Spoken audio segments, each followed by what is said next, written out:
have you ever felt like you're just running on a treadmill that's going a little too fast? You know, that feeling that the promise of technology making our lives easier somehow just led to more work? Well, turns out you are definitely not alone. Today, we're going to unpack a pretty radical idea that might just be the future, the 4-day work week. Okay, let's get into it. You know, this conversation, it's not new, not at all. We're talking over 150 years ago, thinkers were already connecting wealth not just with money, but with free time. The idea is really simple. True prosperity means having the time to actually live your life. But somewhere along the way, we kind of forgot that. So let's fast forward to today. This is David Rhodes. He's the CEO of a company called Blue Street Capital. And look, he wasn't trying to start some huge work revolution. He wanted to surf more. So he threw this idea out to his team. What if we could get everything done, but in less time? And he offered them an experiment, a 5-hour workday with absolutely no cut in pay. Now, David's experiment wasn't really just about catching waves. It tapped into a much, much bigger problem that so many of us feel. This sense that the fundamental way we work, the whole structure of it, is just broken. Think about this. Back in the 1930s, you had these brilliant minds like John Maynard Keynes looking at the rise of technology and making this bold prediction. They thought by the year 2000, we'd all be working these cushy 15-hour weeks. And for a while, it looked like we were getting there. But then, right around the 1970s, all that progress just stopped. We got computers, we got the internet, smartphones, and our work hours, they barely budged. So what's the real cost of all this stagnation? A staggering $300 billion. That is the estimated global economic hit every single year from employee burnout. That's all from lost productivity and sick days.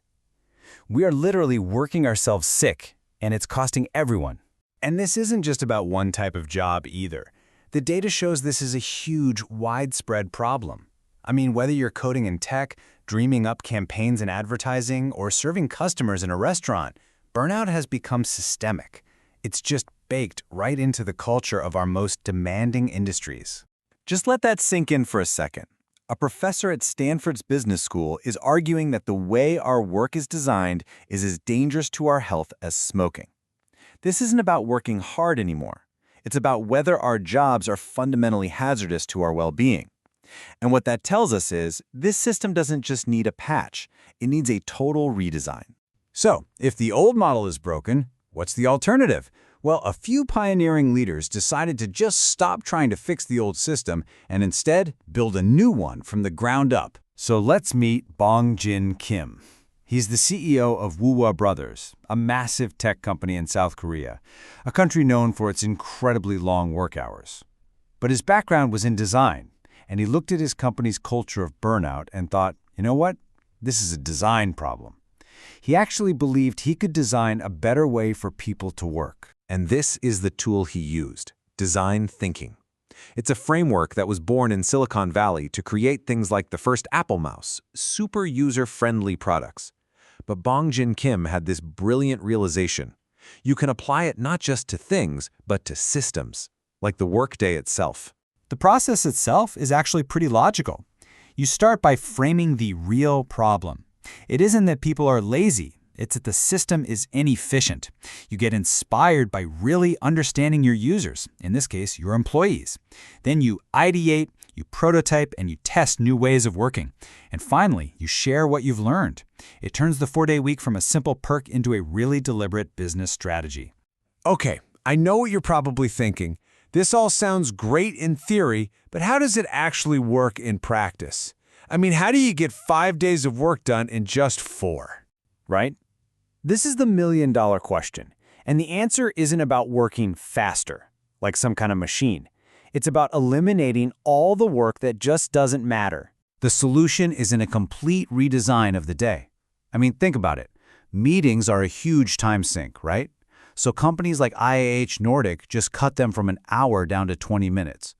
Blue Street Capital completely banned those got-a-minute interruptions that just kill your focus.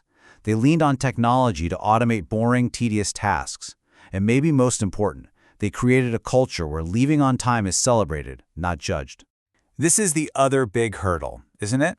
Surely your clients are going to be upset if you're just not available on a Friday. Well, the answer is surprisingly simple. It turns out clients care about results, not the hours you work. Most of them didn't even notice the change. And the ones who did, they were often impressed. They saw it as a sign that they were working with a smart, innovative company. A happy, rested team does better work, and that's a direct benefit to the client. Who wouldn't want that? So companies have redesigned their workday, their clients are on board. What happens next?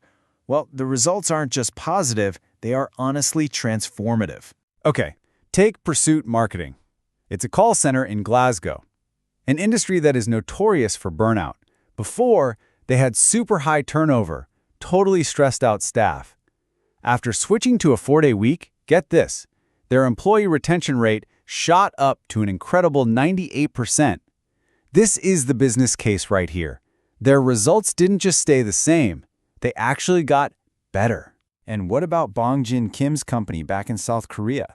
After shortening their work week, Woowa Brothers saw annual revenue growth between 70 and 90%. This wasn't just some feel-good policy, it was a rocket booster for their bottom line. But the impact goes far beyond just corporate offices, and this one is really something. At the Glebe, a nursing home, they paid staff for 40 hours for working 30 really focused hours. Staff turnover plummeted, but the truly staggering results were in patient care. Patient falls dropped dramatically, and infections went down by 65%. Better work-life balance for the staff led directly to better, safer care for the residents. It's incredible. You know, these stories aren't just isolated successes. They represent a return to an idea we lost somewhere along the way, that progress should mean more life, not just more work. For 100 years, this was the trend. As we got more productive, we worked less. From the Industrial Revolution all the way to the 1970s, the number of hours we worked just steadily declined. But then, as we saw earlier, that progress just flatlined. We kept inventing amazing things, but we stopped claiming the time we saved. Ultimately, this whole thing brings us to a really simple conclusion. The 4-day workweek isn't about working less. It's about working smarter. It's about reclaiming that original promise of technology and redesigning our lives around what truly matters. The question isn't whether it's possible. We've seen that it is. The real question is, why are we all still waiting?